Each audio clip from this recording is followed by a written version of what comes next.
Hello friends, welcome to smart learning Adda. आज के class में हम डिस्कस करने वाले हैं भारत के राष्ट्रपति से संबंधित पार्ट 2 के बारे में। यानी पार्ट 1 में हमने कुछ तथ्यों के बारे में जाना था और पार्ट 2 में हम बाकी तथ्यों के बारे में जानेंगे जो बाकी लग गया था। ठीक है, तो चलिए डिस्कस कर लेते हैं उन तथ्यों के बारे में। उससे पहले थोड़ा सा दिखा दें कि कल के क्लास में हमने बात किया था कि भारत के जो राष्ट्रपति होते हैं सभी प्रकार के आपातकाल लगाने, वो आपातकाल के हटाने की जो प्रक्रिया होती है वो राष्ट्रपति के द्वारा ही संपन्न होती है, यानी वही घोषणा करते हैं। ठीक है, अब आगे बात करें तो युद्ध विराम या युद्ध की जो घोषणा होती है ये भी राष्ट्रपति के द्वारा की जाती है।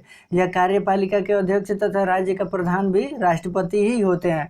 तो ऐसे इन सारे तथ्यों के बारे में हमने कल के क्लास में बात किया था। आज के क्लास में हम बात कर लेते हैं कौन कौन सा जो बाकी पॉइंट्स है जिसको जानना काफ़ी आवश्यक है एग्जाम की दृष्टि से। ठीक है, तो चलिए बात कर लेते हैं। तो देखिएगा, राष्ट्रपति पद के उम्मीदवारों को चुनाव प्रचार के लिए केवल 2 सप्ताह का ही समय दिया जाता है। ठीक है ना, यानी 2 सप्ताह में ही राष्ट्रपति पद के उम्मीदवारों को उनका चुनाव प्रचार कर लेना है। ठीक है, और उसके बाद जब राष्ट्रपति का चुनाव हो जाता है, शपथ ग्रहण दिला दिया जाता है, तो उसके बारे में भी हम आगे डिस्कस करेंगे। लेकिन अनुच्छेद 61 में ये उल्लेख किया गया है कि जो राष्ट्रपति होते हैं उनको महाभियोग प्रक्रिया द्वारा क्या किया जा सकता है, राष्ट्रपति को पद से हटाया जा सकता है। अब ये महाभियोग प्रक्रिया कैसे लग रहा है हम बात कर लेते हैं। तो महाभियोग प्रक्रिया को पारित कराने के लिए संसद की कुल सदस्य संख्या का 2/3 बहुमत प्राप्त होना चाहिए। यानी 2/3 बहुमत अगर प्राप्त हो जाता है संसद से तो महाभियोग प्रक्रिया लागू हो जाता है और राष्ट्रपति को जब तक जांच प्रक्रिया पूरी नहीं होती है उनको उनके पद से हटा दिया जाता है। ठीक है, तो अगर क्वेश्चन पूछ दे कि राष्ट्रपति को किसके द्वारा हटाया जा सकता है तो संसद के द्वारा हटाया जा सकता है। ये पॉइंट आप लोगों को याद रखना है। ठीक है, आगे बात करें तो राष्ट्रपति के चुनाव के लिए संसद के दोनों सदनों तथा विधानसभा के निर्वाचित सदस्यों के जो निर्वाचन मंडल में शामिल होते हैं। ठीक है ना, यानी जो सदस्य होते हैं संसद के दोनों सदनों के, विधानसभा के निर्वाचित जो सदस्य होते हैं ये सारे सदस्य निर्वाचन मंडल में शामिल होते हैं राष्ट्रपति के चुनाव के लिए। ठीक है, तो ये तीनों पॉइंट याद रखना है कि राष्ट्रपति का जो चुनाव होता है उसमें संसद के दोनों सदनों के सदस्य तथा विधानसभाओं के निर्वाचित सदस्य शामिल होते हैं राष्ट्रपति के चुनाव में। ठीक है, और इन्हीं के द्वारा वोटिंग होता है राष्ट्रपति के चुनाव की। ठीक है, राष्ट्रपति की नियुक्ति सर्वोच्च न्यायालय के न्यायाधीश के द्वारा होती है, मुख्य न्यायाधीश के द्वारा। ठीक है, जो राष्ट्रपति की नियुक्ति की जाती है वो मुख्य न्यायाधीश के द्वारा की जाती है, सर्वोच्च न्यायालय के मुख्य न्यायाधीश के द्वारा। ठीक है, और राष्ट्रपति के पद को शपथ ग्रहण दिलाने का कार्य भी सर्वोच्च न्यायालय के मुख्य न्यायाधीश के द्वारा ही संपन्न किया जाता है। ठीक है, आगे बात कर ले तो आगे हमारा है मुख्य न्यायाधीश की अनुपस्थिति में सर्वोच्च न्यायालय के जो वरिष्ठ न्यायाधीश होते हैं वो राष्ट्रपति को शपथ दिला सकते हैं। यानी मुख्य न्यायाधीश अगर अनुपस्थित हैं तो सर्वोच्च न्यायालय के जो वरिष्ठ न्यायाधीश होते हैं उनके द्वारा राष्ट्रपति को शपथ दिलाया जा सकता है। ठीक है, आगे बात कर लें तो भारत में राष्ट्रपति के बाद उपराष्ट्रपति का दूसरा सबसे बड़ा पद होता है। यानी अगर राष्ट्रपति किसी कारणवश अपने पद पे उपस्थित नहीं है तो उनके जगह पे उनका कार्य कौन करेंगे, तो उपराष्ट्रपति के द्वारा उनका कार्य किया जाएगा। इसीलिए अगर राष्ट्रपति अपना त्याग पत्र देना चाहें तो उपराष्ट्रपति को दे सकते हैं, क्योंकि राष्ट्रपति के बाद दूसरा सबसे बड़ा पद उपराष्ट्रपति होता है।